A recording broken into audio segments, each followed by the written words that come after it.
کی اولاد تھے، ان کے بارے میں کسی بے دینی، کفر، شرک، بدعات اور جہنم کے کاموں یا خدا کی نافرمانی کا تصور بھی ممکن نہیں تھا، لیکن پھر بھی پیغمبر کو اپنی اولاد اور گھرانے کی کتنی فکر۔ جب انہوں نے دیکھا کہ باپ کو یہ فکر ہے، قالو، قرآن کہتا ہے، سب بچے کہنے لگے، نعبد الہک و الہ آبائک ابراہیم و اسماعیل و اسحاق الہ واحدا ونحن له مسلمون۔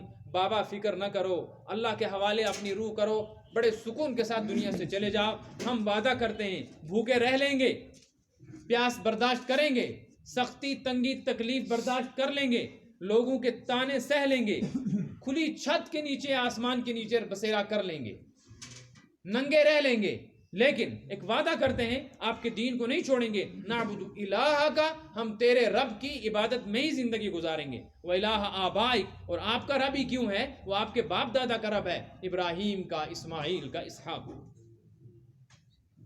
وَنَحْنُ لَهُ مُسْلِمُونَ، ہم وعدہ کرتے ہیں کہ ہم فرما بردار بن کر زندگی گزاریں گے۔ جب دنیا سے باپ چلا گیا، اب کس کی فرما برداری کرنی تھی؟ اللہ کی فرما۔ ہم کہتے ہیں ہمارا بچہ ہمارا فرما بردار نہیں، اللہ کا کتنا فرما بردار ہے، اس کی کوئی فکر نہیں۔ جو شخص اپنے گھر کے بارے میں یہ فکر نہ کرے کہ میرا عیال اللہ کا فرما بردار نہیں ہے، اللہ کو اس کی کوئی فکر نہیں ہے کہ اس کی اولاد کل اس کو جوتے مارے، وہ کیوں فرما بردار بنے گی؟ کیوں بنے گی فرما؟ ایک باپ ہے حضرت یعقوب، اولاد کی ایسی فکر کی، قرآن نے واقعہ بیان کیا۔ دوسرا باپ ہے، اذ قال لقمان لابنه وهو يعظه یا بنی لا تشرک باللہ۔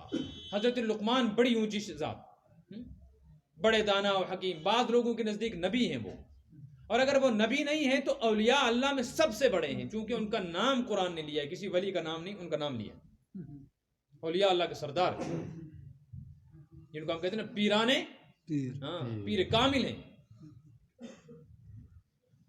ان کا بیٹا ہے، اپنے بیٹے کو جمع کر کے یہ نہیں کہا کہ بیٹا میری خدمت کرنا، میں بوڑھا ہو گیا ہوں، ماں کا خیال رکھنا، فرمایا یا بنیا، اے میرے بیٹے، لا تشرک باللہ، خبردار اگر تو میرا بیٹا ہے، وفادار ہے، تو میری ایک نصیحت ہے، اللہ کے ساتھ زیادتی نہیں کرنا۔ لا تشرک باللہ کا مطلب ہے اللہ پر ظلم، شرک ظلم کا نام ہے، ان الشرک لظلم عظیم، قرآن کہتا ہے شرک اصل میں ظلم ہے، ایک ہوتا ہے مخلوق پر ظلم اور شرک ہے اللہ پر ظلم۔ ظلم کہتے ہیں حق دبانے کو، مخلوق کا حق دبا لیں تو کیا کہیں گے، اس نے مخلوق پر ظلم کیا۔ اللہ کا حق یہ ہے کہ اس کی عبادت کی جائے، عبادت نہ کرو تو کس پر ظلم کر رہا ہے؟ اللہ پر ظلم کر رہا ہے۔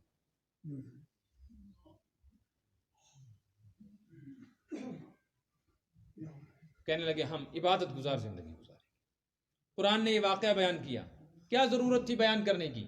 اس کے بعد قرآن کہتا ہے تلک امت، اے امت محمدیہ صلی اللہ علیہ وسلم سن لو، یہ ایک جماعت تھی، قد خلت، جو دنیا سے چلی گئی، یہ جماعت دنیا سے چلی، لہا ما کسبت، ان نے اچھا برا جو کیا وہ ان کے ساتھ، وَلَكُمْ مَا كَسَبْتُمْ، تم کل قیامت کے دن یہ نہیں کہہ سکتے ہو کہ ہم مانتے تھے حضرت ابراہیم کو، حضرت یعقوب کو، نہیں، ایسے کہہ کے جان نہیں چھوٹے گی۔ لَكُمْ مَا كَسَبْتُمْ، تم نے جو عمل کیے ہوں گے نا، تم کو اس کا اجر ملے گا۔ خالی نام لینے سے اور نعرے لگانے سے، یہ سیاسی پارٹیاں نہیں ہیں، آج گھس گئے کانگریس میں، کل گھس گئے نیشنل میں، پرسوں گھس گئے بی جے پی میں، یہ نعرے بازی کی پارٹیاں نہیں ہیں، یہ اللہ کے ساتھ ایک معاہدہ ہے، اس کو پورا کرو گے، لَكُمْ مَا كَسَبْتُمْ وَلَا تُسْأَلُونَ عَمَّا كَانُوا يَعْمَلُونَ، تم سے کل قیامت میں یہ نہیں پوچھا جائے گا کہ تم کس خاندان کے ہو، تمہارے باپ دادا کون ہیں، تمہاری نسبتیں کن کی طرف ہیں، نہیں۔ حدیث میں آیا مَن بَطَّأَ بِهِ عَمَلُهُ، اللہ کے رسول صلی اللہ علیہ وسلم ارشاد فرمایا، جس آدمی کو قیامت کے دن اس کے عمل کی وجہ سے پچھلی صف میں کر دیا جائے، لم یسرع به نسبه، وہ اپنے خاندان اور عہدے کی وجہ سے آگے نہیں آ سکے گا۔ آج جب صفیں لگتی ہیں تو آگے کس کو لایا جائے گا؟ بڑے آدمی کو، امام صاحب مولوی صاحب کو، پیر صاحب اور بزرگ کو، آگے لایا جائے گا ڈی سی ایس پی کو، آگے لایا جائے گا گورنر اور منسٹر کو، آگے لایا جائے گا وزیر اور صدر کو، کیونکہ یہ عہدے والے ہیں، ان کا عہدہ، ان کا خاندان، ان کا حسب نسب اور ان کی ڈگریاں اس بات کا تقاضا کرتی ہیں کہ ان کو صف اول میں کھڑا کیا جائے۔ قرآن کہتا، حدیث میں آیا ایسا نہیں ہوگا قیامت کے دن، وہاں اگر کوئی آدمی بد عمل ہو لیکن دنیاوی اعتبار سے بڑے عہدے والا رہا ہو، اس بد عمل کو پچھلی صف میں کیا جائے گا، پھر جا کر کہے گا لوگوں میں تو ڈی سی صاحب تھا، ایس پی صاحب تھا، میں تو فلاں گورنر منسٹر تھا، میں تو افسر تھا، میں تو لیڈر تھا، میں تو واز خان تھا، میں تو پیر صاحب تھا، مجھے پچھلی صف میں کیوں کیا؟ اللہ کے رسول نے فرمایا لم یسرع به نسبہ، اس کو اس کا نسب حسب، اس کا عہدہ ڈگری اگلی صف میں لا کر کھڑا نہیں کر سکتا۔ میرے بزرگ اور دوستو، جس دور سے ہم گزر رہے ہیں یہ قرب قیامت کا زمانہ ہے۔ یہاں باپ بے دین ہے، باپ سے پہلے اس کا باپ یعنی دادا بے دین تھا، اولاد کے دین کی کون سی ضمانت اور گارنٹی ہے؟ اس وقت کی صورتحال یہ ہے، اس وقت کی کہ 90% مسلمان مسجدوں سے دور ہیں۔ ہمارے ہاں صرف نماز جمعہ، نماز عید یا رمضان مبارک میں سحری کی نماز اس لیے تاکہ بستی کے لوگوں کو پتہ چلے بچو سار کھیواں، بس۔ فرض نماز میں کوئی بھیڑ نہیں، جنازے کی نماز میں 20 کلومیٹر کے سفر ہے کہ نہیں ہے؟ حرام حلال کی کوئی تمیز نہیں، جائز و ناجائز کا کوئی فرق اور امتیاز نہیں۔ ایسی بے دینی کے ماحول میں ہم زندگی گزار رہے ہیں۔ اس وقت کی صورتحال ہے 70% مسلمانوں کو کلمہ طیبہ کے صحیح الفاظ اور ترجمہ یاد نہیں ہے۔ یہ وہ مشاہدے والی بات کہہ رہا ہوں کہ پوری دنیا کے اندر جو مشاہدہ ہے مسلمانوں کا، 70% لوگ ہیں جن کو کلمہ طیبہ کے الفاظ صحیح یاد نہیں، یاد ہیں لیکن صحیح یاد نہیں، اور اس کا ترجمہ اور مطلب معلوم نہیں ہے۔ اور ان 70% میں اکثریت عورتوں کی ہے۔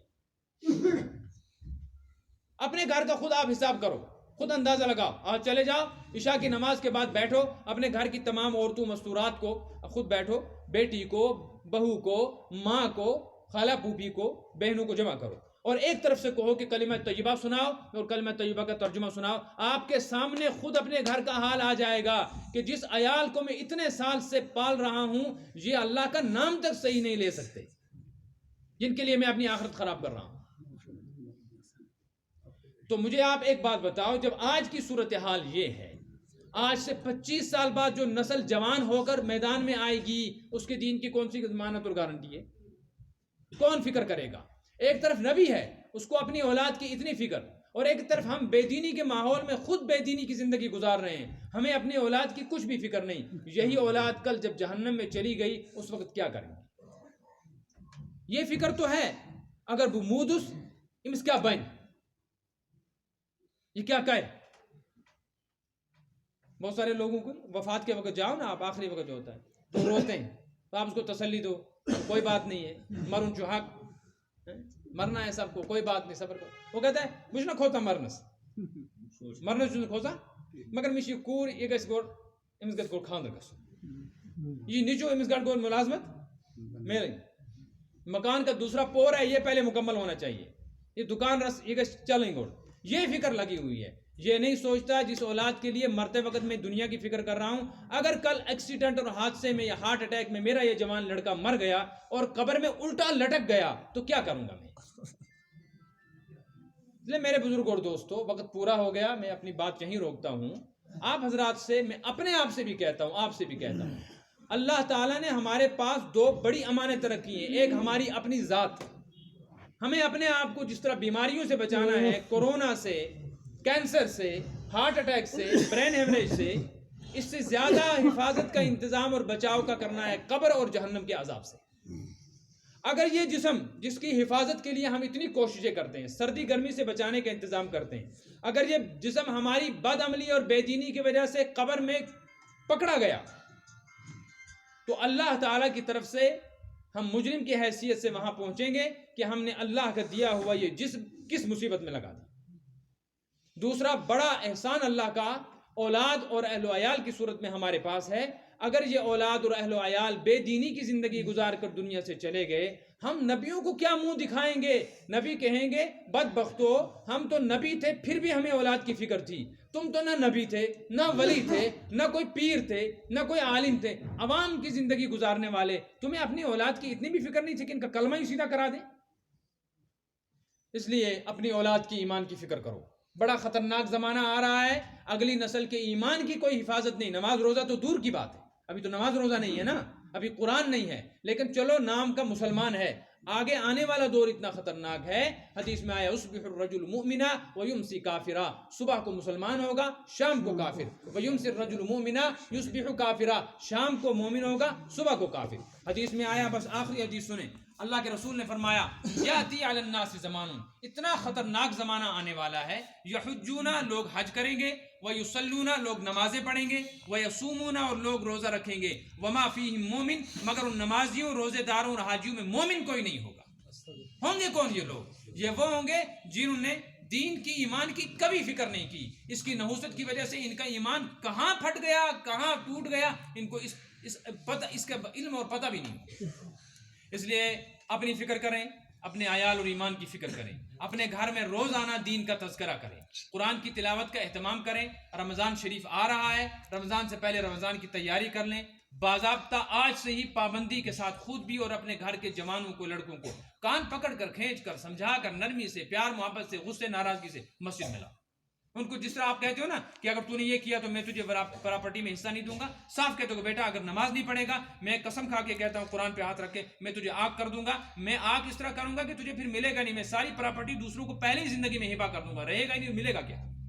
کہو ایسا ان کو, بیوی کو کہو, بچوں کو کہو, ماں کو کہو, جس میں کھانا بناتی ہو, صفائی کرتی ہو, نمک کم زیادہ, مرچ کم زیادہ ہو جائے تو بل پڑ جاتے ہیں ماتھے پر. ایسا کیوں ہوا؟ میکے چلی گئی ہے بیوی 2 دن کی چھٹی لے کر, 3 دن بعد واپس آ رہی ہے تو بات کرنے کو شوہر تیار نہیں.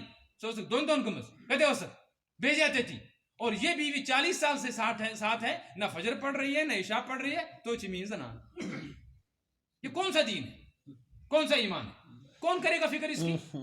اس لیے میرے بزرگوں اور دوستو, اللہ کے لیے اپنی اولاد کی, عیال کی دین کی فکر کرو, اپنے گھر میں دین کا مذاکرہ کرو, نمازوں کی پابندیاں رمضان سے